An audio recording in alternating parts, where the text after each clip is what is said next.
tester un petit peu le micro. Ça marche. Bonjour. Vous allez bien depuis ce matin? J'aime bien avec la Sainte Seine parce que ça faisait partie dans l'Église primitive. En plus de la prédication, la Sainte Seine nous rappelle tout simplement la centralité de l'Évangile. Ça nous recentre constamment sur l'essentiel. On peut parler de plein de choses très intéressantes et qui viennent du Seigneur, comme ce matin, j'aborderai un peu la lettre aux Éphésiens. Mais quand nous partageons la Sainte Seine, on revient au cœur même de l'Évangile, la mort et la résurrection de Jésus. Après, on peut parler de persévérance, on peut parler de l'amour, on peut parler de choses que le Seigneur nous demande d'accomplir dans notre vie, mais le cœur de l'Évangile. C'est pourquoi dans l'Église, au début, il persévérait dans l'enseignement des apôtres, mais aussi dans la fraction du pain, dans la Sainte Seine, dans les moments de Sainte Seine. Ainsi, on rappelle toujours le cœur de l'Évangile, comme nous l'avons célébré. Ça dit petit capuchon. C'est pas grave, ok. Je mets dans ma poche.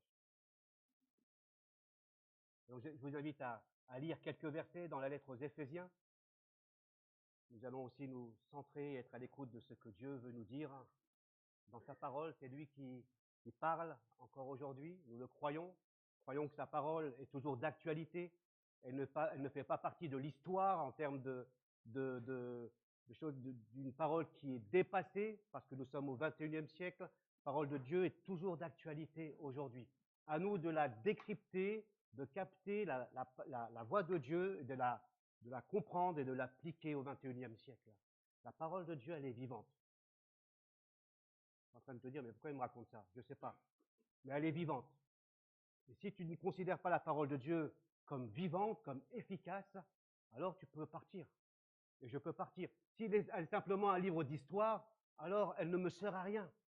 Mais si elle est la parole de Dieu, vivante, efficace, qui agit, alors faisons-lui confiance dans cette parole et dans la parole de Dieu, parce que c'est le message de Dieu. Le verset que j'aimerais vous partager, se trouve dans la lettre aux Éphésiens au chapitre 4, je relirai à partir du verset 11 jusqu'au verset 16. L'apôtre Paul dit ceci: c'est lui, le Christ, bien sûr, qui a fait don de certains comme apôtres, d'autres comme prophètes, d'autres comme prédicateurs de l'évangile, et d'autres encore comparables à des bergers comme enseignants. Il a fait don de ces hommes pour que les membres du peuple soient rendus aptes à accomplir leur service en vue de la construction du corps de Christ. Ainsi, nous parviendrons tous ensemble à l'unité dans la foi et dans la connaissance du Fils de Dieu.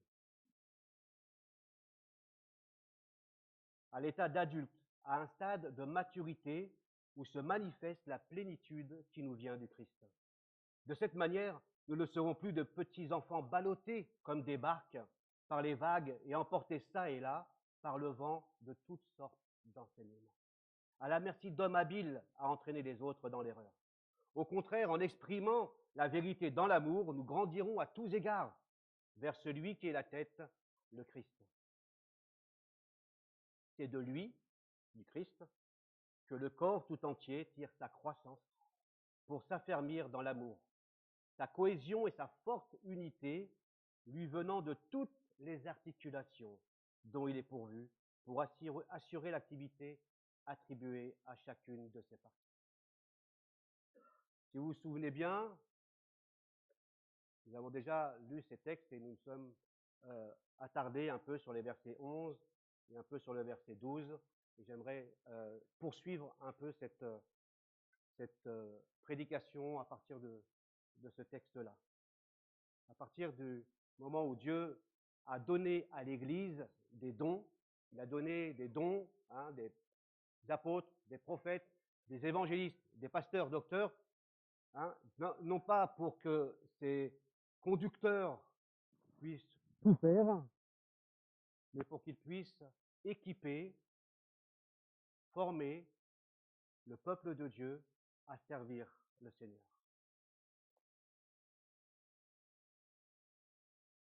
Il y a dans ce texte-là une diversité de ministères, bien sûr, dans ces 5 ministères, apôtres, prophètes, évangélistes, et pasteur, docteur. Je ne vais pas y revenir, nous les avons détaillés un dimanche matin, mais nous laisse entendre qu'il y a quand même une structure dans l'Église.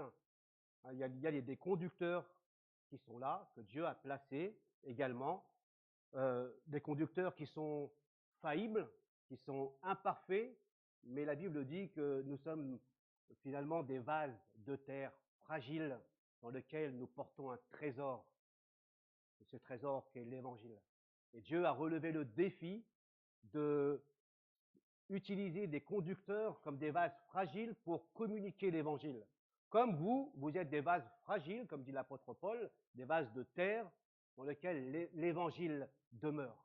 Et je ne sais pas si vous vous êtes déjà posé la question en disant, mais pourquoi Dieu m'a choisi? Il n'y a rien d'intéressant chez moi. Il peut choisir d'autres personnes. Mais dans sa grâce, Dieu m'a choisi. Il le sait que tu n'es pas intéressant, que tu n'es pas capable. Il le sait que tu vas manquer. Il le sait tout ça. Mais il a relevé le défi. C'est incroyable ça. Qui de vous miserait sur quelqu'un alors qu'on sait pertinemment d'avance qu'il va échouer? Ça nous montre la différence entre nous et Dieu. Et dans sa grâce, Dieu nous choisit. Et dans sa grâce, il a choisi des conducteurs. Dans sa grâce, il a choisi des chrétiens, des enfants, pour que l'œuvre, son œuvre, puisse encore progresser. Et la raison pour laquelle il a donné ces hommes, ces différents ministères, c'est que pour ceux qui appartiennent à Dieu, soient rendus aptes à accomplir leur service. Et le mot perfectionnement désigne tout simplement l'action par laquelle des personnes et des choses sont correctement formées. On emploie ce terme, on retrouve ce terme quand les disciples réparent les filets après la pêche. Il y a une notion de préparer, de restaurer, d'organiser, de mettre en ordre en vue de servir.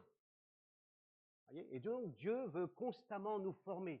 Quelque part, on n'arrive jamais à une formation complète.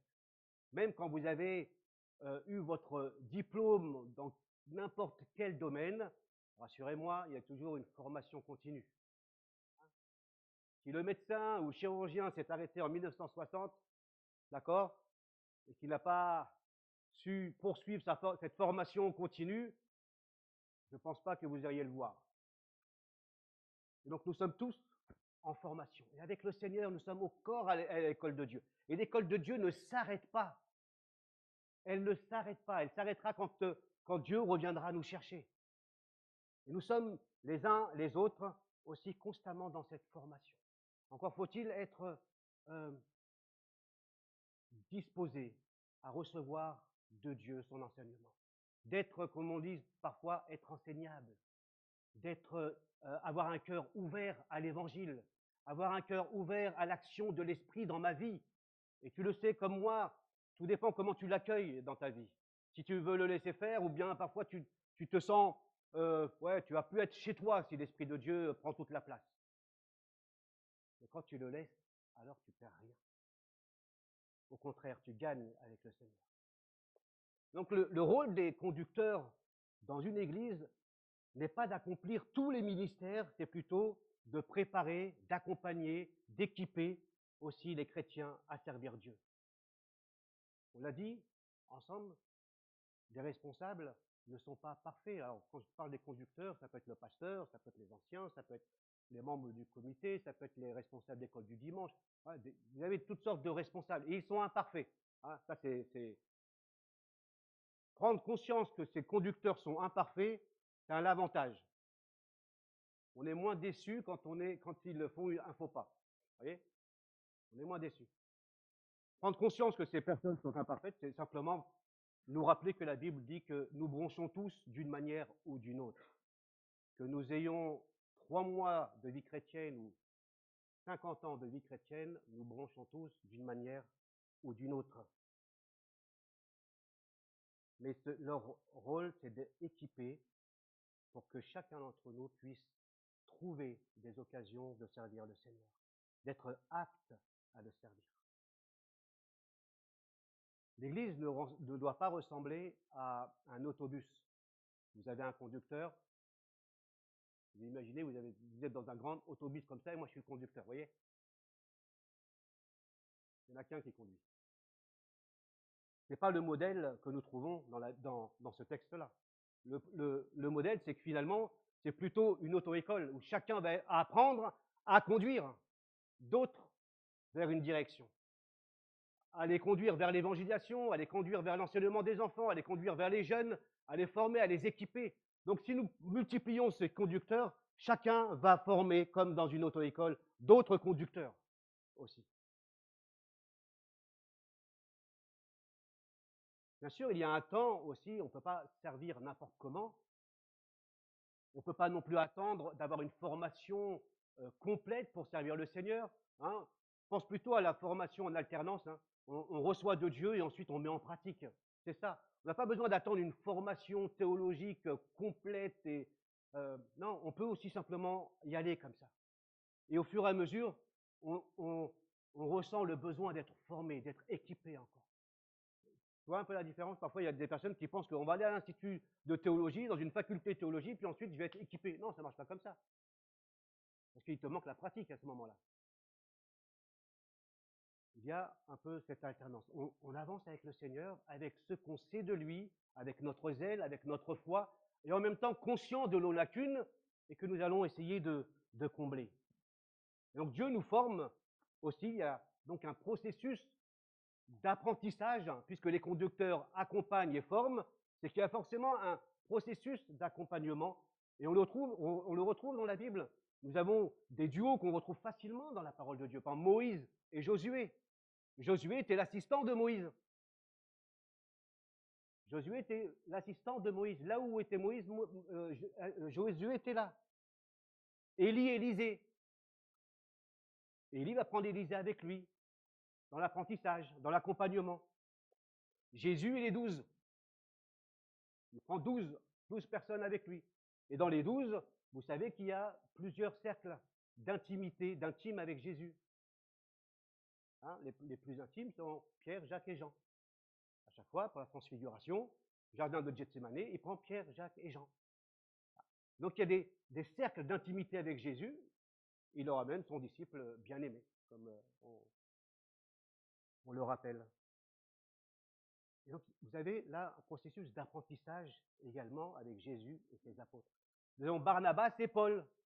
Saul, avant d'être, quand il vient tout juste de se convertir, c'est Barnabas qui le prend sous son aile et qui l'accompagne. C'est lui qui l'introduit devant les apôtres, c'est lui qui parle à sa place, c'est lui qui l'accompagne. Pourquoi? Parce que personne voulait accompagner Paul, il avait tellement peur de lui. Il pensait que finalement, c'était un coup monté, qu'il allait tuer tous les chrétiens. Non, non, nous on ne veut pas suivre cet homme-là. Et Barnabas l'a accompagné. Puis nous avons Paul et Timothée. Paul et Tite. Il y avait vraiment cette notion d'accompagnement, de formation, d'équipement, et c'est important de ne pas rester seul, isolé dans notre croissance avec Dieu, dans notre service avec Dieu. Et la parole de Dieu, c'est elle qui va nous façonner et nous modeler au travers des frères et des sœurs. L'autre texte que Paul nous cite également se trouve dans 2 Timothée 3, où il est dit « Car toute écriture est inspirée de Dieu et utile pour enseigner, pour réfuter, pour redresser, pour apprendre à mener une vie conforme à ce qui est juste. Ainsi, l'homme de Dieu se trouve parfaitement préparé et équipé pour accomplir toute œuvre bonne. » Tu vois, on a besoin que la parole de Dieu nous façonne pour nous préparer et nous équiper. Et être équipé seul, c'est compliqué parfois. On retrouve cette nécessité d'être formé dans la parole de Dieu pour que nous puissions pratiquer de la meilleure manière qui soit. Nous avons un privilège incroyable. Est-ce que nous mesurons le privilège, est-ce que nous mesurons l'honneur que nous avons que d'être au service de Dieu? Est-ce que tu mesures vraiment ce privilège d'être associé à son œuvre? C'est incroyable ça. Ou est-ce que nous pensons tout simplement que Dieu a besoin d'un petit coup de main? Dieu n'a pas besoin de toi en réalité. Mais dans sa grâce, comme je l'ai dit tout à l'heure, il t'associe à son œuvre. Il compte sur toi. Il croit en toi. il a donné les capacités pour que tu puisses le servir. Que tu ne le serves pas seul, parce que nous avons l'Esprit Saint qui nous accompagne. Nous avons la Bible aussi qui nous accompagne, qui inspire nos décisions, qui inspire notre service. Nous avons nos frères et sœurs qui nous encouragent aussi à le servir. Est-ce que nous mesurons cet honneur et ce privilège de le servir? Nous aurons l'occasion aussi de réfléchir pour la préparation de la rentrée. Nous avons une rencontre le 7 juin ici avec le comité directeur, hein, les responsables, on est une huitaine. Et donc on vous invite à venir à partir de midi, on va manger ensemble, on ne vous paye pas le repas, hein, d'accord? Ah, chacun vient avec son sandwich, ok? Faut pas pousser quand même. C'est un truc simple, vous prenez votre sandwich, vous venez, vous partagez avec nous, et ensuite à 14 h, nous allons avoir un temps de partage aussi des différents ministères, ceux qu'on n'a pas vus au mois de février, et on va essayer aussi de mettre en ligne le formulaire d'inscription pour la rentrée en septembre.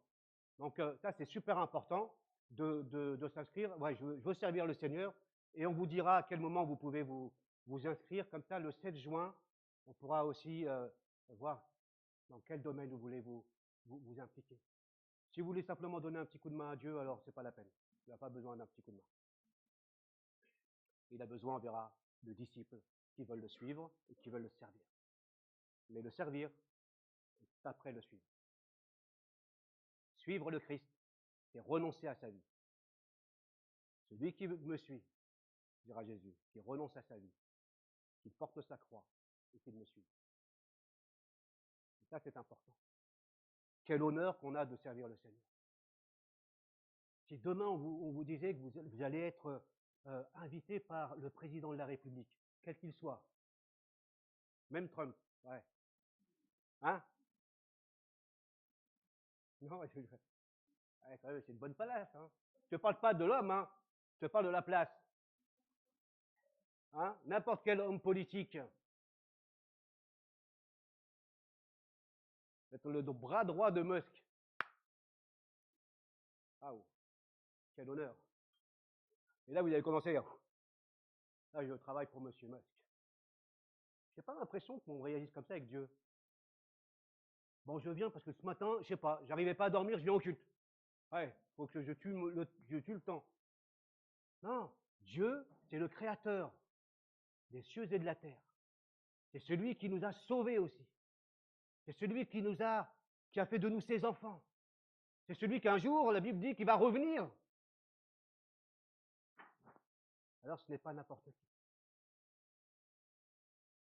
Et je t'invite donc à commencer à réfléchir aussi, à prier, à te joindre aussi dans les différents groupes possibles dans l'Église. Des groupes qui se réunissent autour de la parole de Dieu. C'est elle qui va nourrir ta foi. C'est elle qui va te diriger aussi. C'est elle qui va te guider. Et il y a la parole de Dieu qui va être enracinée dans ton cœur. Et les frères et sœurs vont te dire, oui, là c'est bien, vas-y, continue. Quand tu restes seul, tu es perdu. Tu vas te perdre. Commence à saisir toutes les occasions possibles pour servir Dieu. Ne commence pas à réfléchir à ce qu'on entend ou ce qu'on lit en ce moment qui fait voilà, la une de certains bouquins, que de rechercher le potentiel qui est en toi. Ah, recherche le potentiel qui est en toi. En toi, il y a quelque chose. Et puis, finalement, qu'est-ce qui se passe? Tout est centré sur toi. Tu vas rechercher ton potentiel. Recherche simplement les occasions de servir Dieu. Ne sois pas obnubilé, ne sois pas à la recherche de dons, parce que voilà, tu dois découvrir ton don. Laisse de côté ça. Saisis toutes les occasions de servir le Seigneur. Là où tu demandes, là où il y a un besoin, je te le dis tout de suite, vas-y. Même si ce n'est pas ton nom. Et tu verras comment c'est efficace. Si tu commences à trop chercher tes dons, tu ne vas jamais bouger. Si tu commences à te dire, mais ça, c'est pas mon don, tu ne bougeras jamais. Mais si tu commences à te dire, Seigneur, tu m'appelles à faire le ménage, je fais le ménage, c'est pour ta gloire. Seigneur, il manque quelqu'un pour les enfants, je vais faire les enfants, c'est pour ta gloire. Seigneur, il manque quelqu'un pour l'évangélisation, Seigneur, j'y vais, c'est pour ta gloire. Il manque quelqu'un pour les travaux, je vais aider, c'est pour ta gloire. Toutes les occasions de service, que ce soit dans l'église. Attention, l'église n'est pas un bocal, c'est une église locale. Ou dans le monde, il y a des occasions de servir. Et nous l'avons déjà partagé plusieurs fois. Dans les hôpitaux, dans les maisons de retraite, il y a des visites qui se font. Dans les prisons, ça peut se faire. Avec les restos du cœur, avec la Croix-Rouge. Autant de moyens de servir Dieu qui est en dehors de l'Église, mais qui est fait pour la gloire de Dieu. Et parfois, on cherche simplement dans nos murs. Sors de ces murs-là aussi. Et prends toutes les occasions possibles pour servir Dieu. Et crois-moi, tu vas aller beaucoup plus vite que ceux qui attendent les bras croisés en priant. Crois-moi que tu vas être satisfait de l'œuvre que tu as accomplie, quelle qu'elle soit visible ou dans l'ombre, tu vas le faire pour la gloire de Dieu. Et Dieu va te conduire. Et Dieu va finalement emmagasiner des expériences dans ta vie.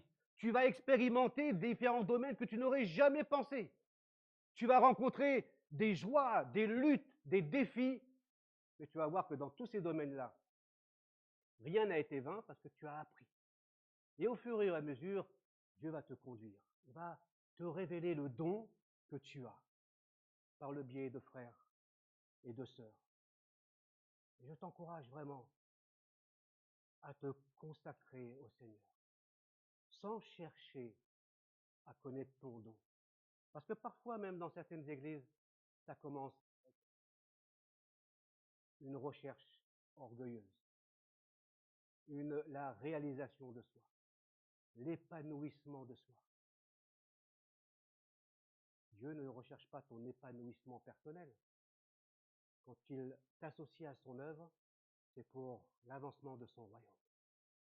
Et ça, c'est important.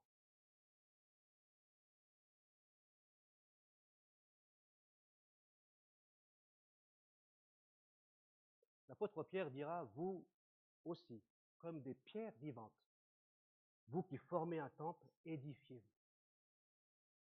Comme des pierres vivantes. Et chacun d'entre nous sommes des pierres vivantes. Nous ne sommes pas des pierres mortes, inertes. Nous sommes des pierres vivantes.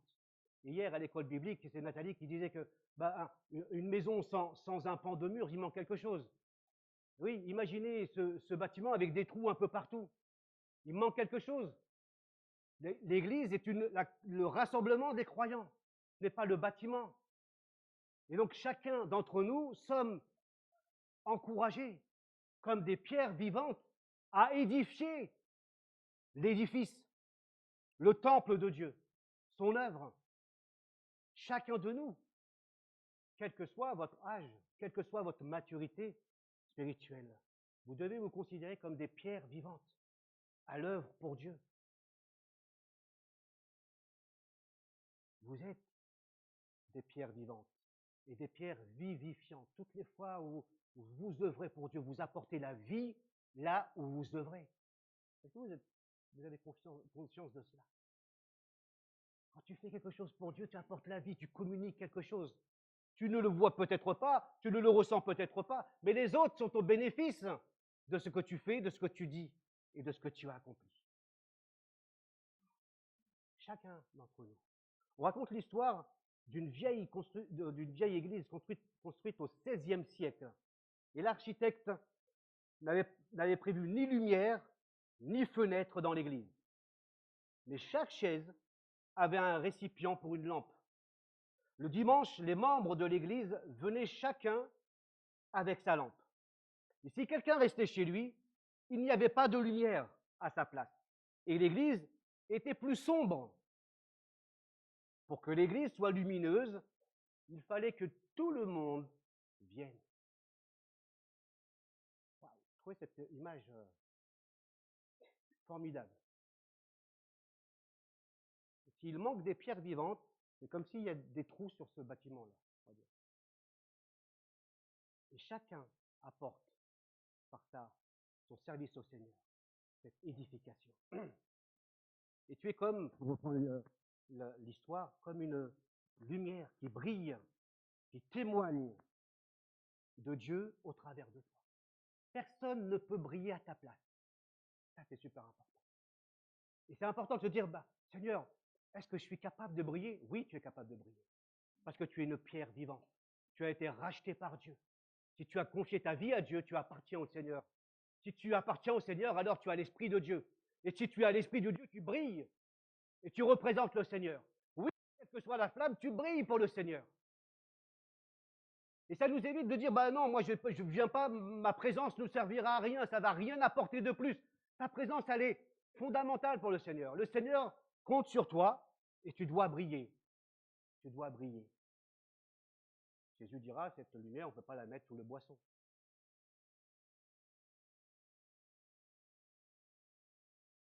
Et nous pouvons en effet être là où le Seigneur nous veut. Nous avons aujourd'hui des opportunités incroyables. Nous avons des ressources que nos prédécesseurs n'avaient pas. Nous avons des réseaux sociaux. Nous avons de la littérature abondante. Nous avons tout ce qu'il faut. Nous avons des trains, des métros et des voitures. Ou même des vélos. Que à une certaine époque, ils n'avaient pas pour se déplacer. Aujourd'hui, tu dirais quoi? Je ne peux pas venir, je n'ai pas de voiture. À l'époque de Jésus, ça marchait. Hein. Ça marchait. Il y avait moins de problèmes d'obésité, etc., etc. Problèmes cardiovasculaires. Non, mais c'est... Et donc, on est devenus des chrétiens sédentaires. On ne bouge plus. Et on aime notre canapé. Et le Covid a fait des ravages. Je vous en parle assez, parfois. Où nous avons des chrétiens canapés, comme on les appelle. Je ne parle pas de ces chrétiens canapés qui sont alités à cause d'une maladie, qui sont isolés parce qu'ils n'ont rien. Ils sont isolés parce qu'ils n'ont pas de voiture et ils sont dans un grand âge. Je te parle simplement de personnes, de chrétiens qui sont à 500 mètres d'une église, 1 kilomètre d'une église. Quand je dis 1 kilomètre, c'est une réalité, ça. C'est un exemple concret, je te dis. Et qui ne veulent pas aller à l'église. Qu'est-ce qui s'est passé? Qu'est-ce qui s'est passé?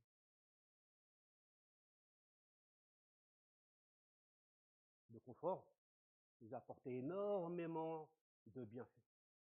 Et en même temps, il nous a apporté beaucoup de problèmes. Beaucoup d'obstacles avec ce confort. Si bien que sans voiture, j'arrive pas à me déplacer. Mais peut-être qu'avec la voiture, je peux l'utiliser pour le Seigneur. Je peux aller accompagner quelqu'un, je peux raccompagner quelqu'un chez eux s'ils n'ont pas de voiture. Je peux le mettre au service du Seigneur. Ma voiture est au service du Seigneur. Que dire encore de notre société de loisirs, de nos 35 heures? Oh, quelle opportunité! Combien de RTT avez-vous? Tu commences à avoir peur, Moïse. Il doit boire tout faire encore, lui. Hein? RTT, CA, etc. On ne sait même plus comment les placer. À une époque, avant en 2020, je travaillais encore, maintenant je travaille plus, mais au moins on dit, il faut que tu poses, il faut que tu poses, il faut que tu poses. Oui, mais je pose quand? Je pose là, non, tu peux pas. Tellement de RTT, tellement de week-ends, tellement de ponts. Mais ce sont des opportunités pour aller se reposer en famille. Ça, c'est une grâce de Dieu. Mais peut-être que tu peux réfléchir que ces opportunités, c'est tes RTT. À partir de quand, je te pose une question, à partir de quand tu considères que ces RTT appartiennent au Seigneur et tes congés annuels? Ou est-ce que tu les considères pour toi seul? Ben, je vais faire ça pour moi. Ça, c'est mes RTT à moi. Seigneur, tu ne touches pas. Mais vous voyez, dans notre manière de vivre, on n'intègre même plus nos RTT au Seigneur. Si Dieu nous donne cette opportunité d'avoir tant de RTT, tant de congés annuels, pourquoi est-ce que tu ne réfléchis pas pour partir 1 semaine, 2 semaines, je parle pour les jeunes, dans un camp chrétien? Certains vont le faire déjà. Pour le Seigneur. Ah, tu vas voir, tu vas être béni par le Seigneur. Je vous prépare. Là, il y a quelques années, il y a 2 ans, on a organisé une semaine, 10 jours d'évangélisation. On aura la même chose en Pâques 2026. Penses-tu que ce n'est pas possible de programmer 3 RTT pendant les 10 jours d'évangélisation? Je ne te culpabilise pas, je te dis simplement que quand tu veux, tu peux. Tu as réservé tes vacances? Ne réponds pas. Tu vas les réserver, tu pars ou tu pars pas, en week-end ou ça. Mais je veux simplement dire, on a ce privilège, cette opportunité, ces occasions de dire Seigneur, voilà, je te mets 2 jours pour toi. Ces RTT, c'est même pas pour mes enfants, ni pour ma femme, ni pour mon mari, c'est pour toi. Et si tu as la joie pendant la semaine d'évangélisation de venir dire, allez, du matin au soir, lundi, mardi, c'est pour toi, Seigneur. Mais pourquoi pas? Dans quelle mesure tout appartient à Dieu?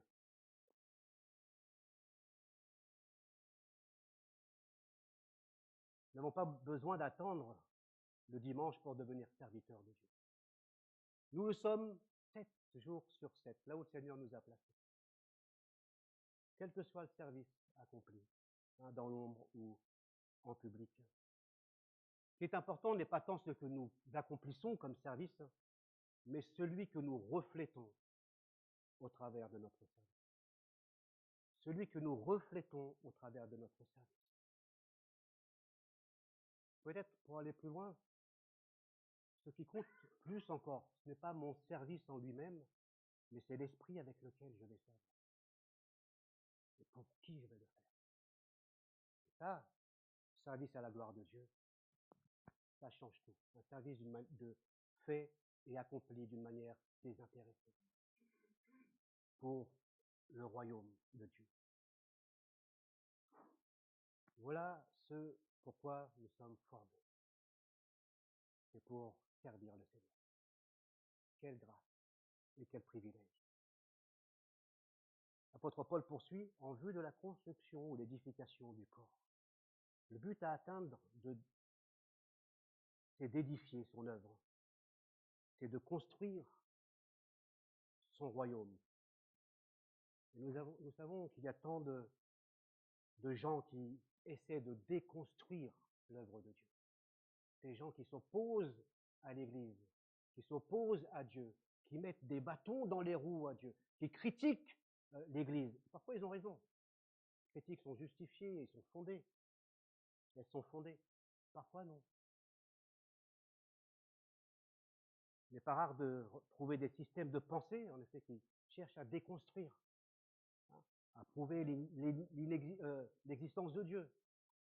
Pas rare aussi de trouver chez les croyants qui cherchent à détruire les églises, en oubliant qu'ils font partie de la même famille.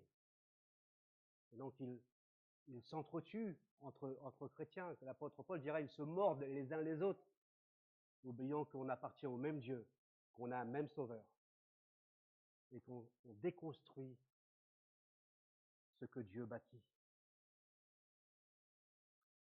Et l'apôtre Paul mettra en garde, en effet, ceux et celles qui s'en prennent à son œuvre, à son Église. Car la Bible dit que toucher à son peuple, c'est toucher à ses yeux. C'est toucher à Dieu. Jésus dira à Saul, qui venait persécuter, Jésus dira sur le chemin de Damas, Saul, Saul, pourquoi me persécutes-tu?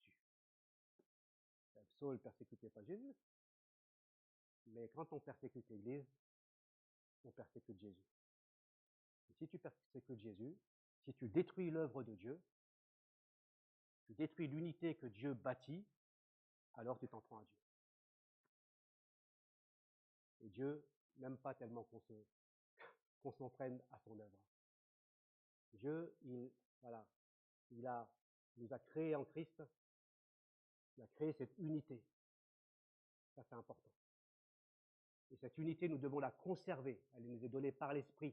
Nous devons la maintenir, nous devons la cultiver. Le diable, lui, c'est lui qui désunit, qui cherche vraiment à séparer. Diabolo, qui signifie séparer, diviser. Celui qui divise, c'est le diviseur. Toutes les fois où nous agissons ainsi, nous agissons comme le diviseur, comme le diable. Et nous faisons l'œuvre du diable plutôt que l'œuvre de Dieu. Alors réfléchissons quand nous nous adressons à des chrétiens, à des frères et sœurs, à des chrétiens d'autres églises. Est-ce que ce que je vais dire va unir, va les encourager, va les bénir? Ou est-ce que ce que je vais dire, ça va les diviser? Ça va nous séparer? Donc je n'aimerais pas attrister aussi l'Esprit en étant un diviseur.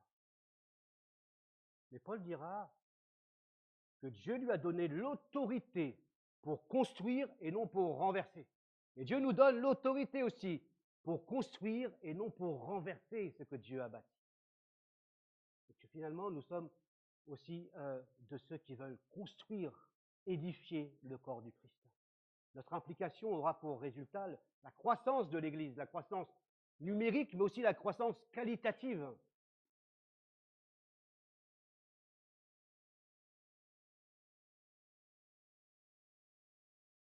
Paul poursuit, il nous dit que le but à atteindre est la construction, l'édification du corps.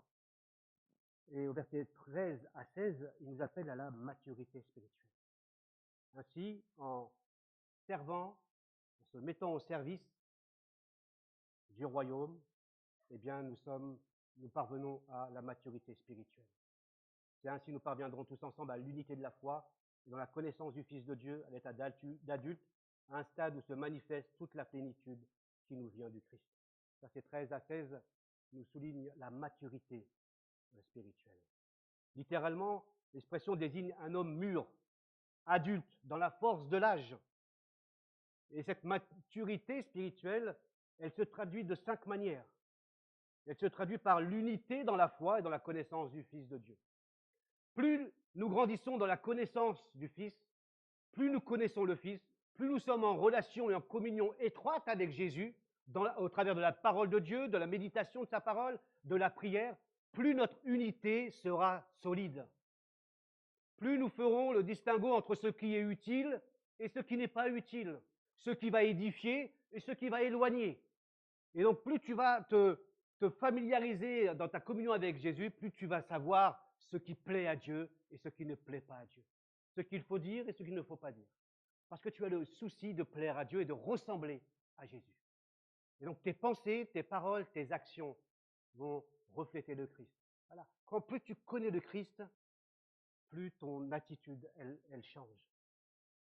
Et vous vous souvenez que cette unité qui devient solide, elle est dite dans un contexte de diversité culturelle à l'époque des Éphésiens. Il a battu le mur de séparation. Il n'y a plus ni homme, ni femme, ni juif, ni grec, ni barbare, ni chiite. Voilà, Paul continue comme ça. Mais tous, nous sommes au même niveau devant Dieu. Et c'est dire qu'à l'époque, il y avait une diversité dans l'Église. Aujourd'hui aussi, il n'y a plus ni pauvre, ni riche. C'est un défi que nous devons relever ensemble. Et l'Église deviendra plus forte si nous vivons l'amour les uns à l'égard des autres. La deuxième manière, c'est que se traduit la maturité spirituelle, c'est notre enracinement dans la parole de Dieu. Le verset 14 nous dit « Nous ne serons plus ballottés au gré du vent par toutes sortes d'enseignements qui nous conduisent à la dérive. » Et il est vrai que la maturité spirituelle, elle est à atteindre. Et donc il y a un processus de croissance. Il y a un processus d'apprentissage. Et ça passe par la parole de Dieu. Le mode qui consiste à nous dispenser de l'étude de la méditation biblique pour arriver à la maturité spirituelle n'existe pas. Si vous fonctionnez simplement par des modes de vision, de songe et de rêve et de révélation spéciale de Saint-Esprit, ça peut arriver. Ça arrive dans la grâce du Seigneur. Mais Dieu nous a donné ça. Ça s'appelle une Bible. Et la Bible, c'est tout simplement le message de Dieu qui nous donne aujourd'hui au XXIe siècle. Voilà l'expression de sa volonté. Elle se trouve ici. Donc si nous voulons grandir, nous ne pouvons pas faire l'impasse de cette parole. C'est elle qui nous fonde. C'est elle qui nous guide. C'est elle qui est la lumière sur notre sentier. C'est elle qui nous garde du péché. Je serre ta parole dans mon cœur afin de ne pas pécher contre toi. Psaume 119. Ta parole est une lumière sur mon sentier. Elle est une boussole. Et donc sans cette parole, nous sommes comme des enfants ballottés au gré des enseignements, que ce soit des enseignements bibliques ou que ce soit des enseignements que nous entendons dans le monde, à l'école, ou les lois, les décisions faites par nos politiques. Qu'est-ce que dit cette parole? Et nous le disons parfois, tout ce qui est légal n'est pas forcément moral. C'est pas parce que de loi est dite, décrétée, que nous devons y obéir. Nous n'avons pas forcément de soucis aujourd'hui. Mais tout ce qui est légal n'est pas forcément moral. Nous ne sommes pas obligés de suivre toutes les lois, que ce soit sur le mariage, sur l'avortement et sur bien d'autres domaines comme cela, la théorie du genre et d'autres choses. Qu'est-ce que dit la parole de Dieu? Ou est-ce que nous devons vivre de notre temps? Est-ce que nous vivons au gré des modes? Ou est-ce que nous vivons fondés sur la parole de Dieu? Et ce que je disais au début, la parole de Dieu, elle est vivante et efficace. Et si elle est vivante, alors elle est digne de confiance. Dieu est digne de confiance. Autrement, nous pouvons repartir. Mais si elle est mon guide, alors je vais chercher à savoir ce que Dieu me dit dans sa parole au sujet de telle et telle chose. Pour cette raison que parfois nous trouvons des chrétiens immatures, instables, parce qu'on écoute ci et là des enseignements pseudo-chrétiens qui ont une couleur chrétienne, hein, où voilà, on donne aussi quelques versets bibliques, hein, ça fait bien, ça fait biblique. Si je ne donne pas de versets bibliques, il y a un doute. Mais quand je vous donne des versets bibliques, sortis de leur contexte, voilà. Donc à nous aussi d'être fondés dans la parole de Dieu. Et nous avons autant d'occasions de nous laisser enseigner par cette parole, que ce soit sur les réseaux sociaux, mais en choisissant des bons réseaux, hein, ça c'est important, ou ce soit dans l'église, hein, dans les différents groupes, les groupes de femmes, les groupes d'hommes, les groupes de maison, les groupes d'études, au culte, où nous essayons de réfléchir ensemble à travers la parole. Et ça c'est important. Cette parole qui doit être la vérité, c'est elle qui nous enseigne. C'est elle qui est utile pour nous apprendre comment mener notre vie. La troisième manière aussi, c'est de marcher dans l'amour et la vérité. C'est aussi un signe d'une maturité spirituelle. Le verset 15, littéralement, être vrai dans l'amour. Hein, de dire l'amour avec vérité, ou dire avec vérité. Littéralement, être vrai dans l'amour, il s'agit pas seulement de dire la vérité par les paroles, mais de vivre la vérité, de demeurer dans cette vérité, de la professer autour de nous, quel que soit le son de cloche que nous entendons. C'est pas grave. La Bible nous dit que parfois nous marchons à contre-courant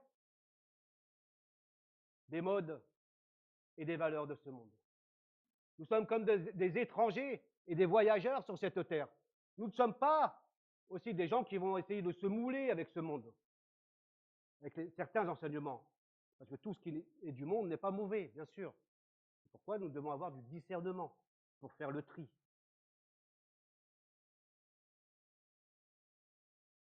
Certains sont très bons pour dire la vérité, mais ils oublient de le faire dans l'amour. On dit nos 4 vérités. Ah, moi, je suis comme ça. Ah, tu me connais, moi, c'est mon caractère. Tu entends ça des fois. Alors, ton caractère, tu n'es pas obligé de le faire. Hein. Comme si c'est pas de sa faute. Non, tu ne peux pas dire n'importe quoi. Tu ne peux pas dire les 4 vérités à quelqu'un comme ça, sans amour. S'il manque l'amour, tu ne dois pas dire ta vérité.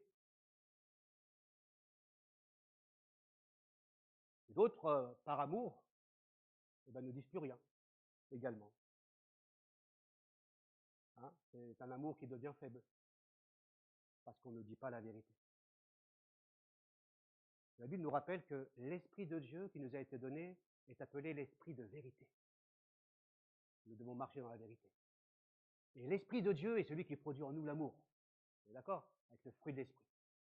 Donc nous pouvons, par l'Esprit de Dieu, agir de manière qui l'honore. La quatrième manière aussi, un signe de maturité, c'est que nous grandirons à tous égards vers celui qui est la tête. Signe de maturité, j'en ai parlé un petit peu, c'est cette croissance, ces progrès dans la vie chrétienne. Quelqu'un a dit n'importe quel chrétien peut devenir un chrétien de longue date. Cela demande juste du temps. Mais n'importe quel chrétien peut atteindre la maturité.